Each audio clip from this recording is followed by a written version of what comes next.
This is Kevin Mayo, and today we're going to drink some Treehouse Brewing Curiosity number 9.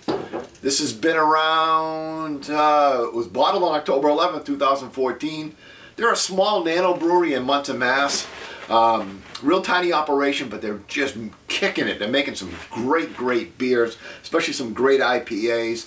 I have reviewed their haze that I love. It's one of the top 10 beers I've had this year. The Curiosity is really just something they play with. It's a basic recipe. They add and subtract and try different things. So it's been like a 1, 2, 3 up to a number 9. So this is Curiosity number 9. You know it's going to be fresh because they just brew it and then they keg it. And as soon as it's, they brew it, ferment it, keg it, and then they pour it. So I said it was poured on Saturday. Today is Monday. It's probably came off the fermenter only the day before that. So great beer, fresh. And the big thing with this one is mosaic hops. That's what I wanted to say. This is kind of the first time playing with mosaic hops. Don't know a lot about mosaics, but we're going to go ahead and give it a crack and see what we got. As always, if you like the reviews, please subscribe. We're always looking for new friends. And go ahead and leave comments because I love talking about beer.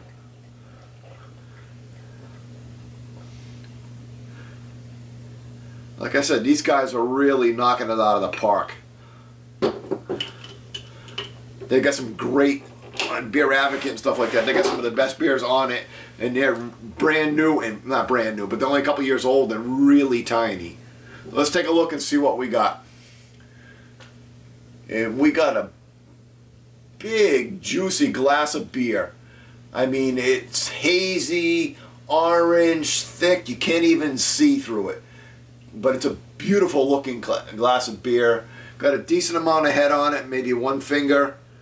And it's just slightly off white. It's like a dark orange, juicy beer. The only thing I can ever think of that I've seen like that, it really looks like the Hill Farmsteads that I've tried. Was just massive hops and you can't even see through it. Does look like, thought I saw some bubble streaming up through it, but maybe not. Let's do aroma. And yeah, just massive hops. Pine and citrus. Grapefruit, mango.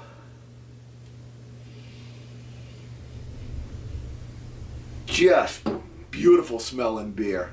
I mean, and just, like I said, just bursting with aroma. Now the other one I did with them would have been more on a floral side. This one's really leaning to the piney, grassy end of it. So, let's do the taste.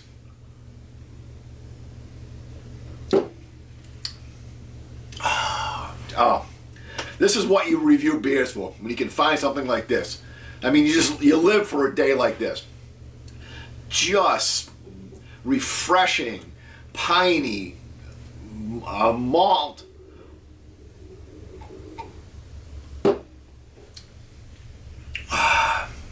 Grapefruit, nice bitter aftertaste, drying on the tongue, and just everything you want in an IPA, but just really fresh, and the flavors are right up front. They're not subdued at all. It's just power right in the mouth. Just delicious.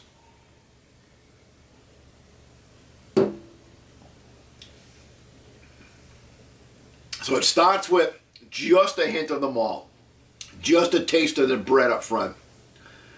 Then you get just a hint of the grapefruit. And then again, much like the aroma, you get a big burst of pine. It does finish very dry. You get that resin oil on the back of the tongue, but just a beautiful beer. Not as many flavor notes as some other ones. I'm actually thinking of like their haze. I thought there was a few more. Grapefruit, orange, blood fruit, blood orange, whatever. This is really more grapefruit, pine, and just a nice piney aftertaste too, just to finish. As you can tell, I'm liking this a lot. One of the better beers I've had in a couple of months. I'm going to go ahead and score it. I'm going to give it a solid 93 out of 100.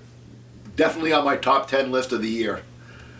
I know it's going to be hard for you guys to find it unless you happen to be local Western Massachusetts, Central Massachusetts, Northern Connecticut person. It's hard to get to this place and get a beer. And even then, you call them, you check their website. I checked the website on Friday. They had 3 beers listed. By the time I got there at noontime on Saturday, they were down to just 2. They had a stout, so I couldn't even try the stout. So, till next time, keep drinking.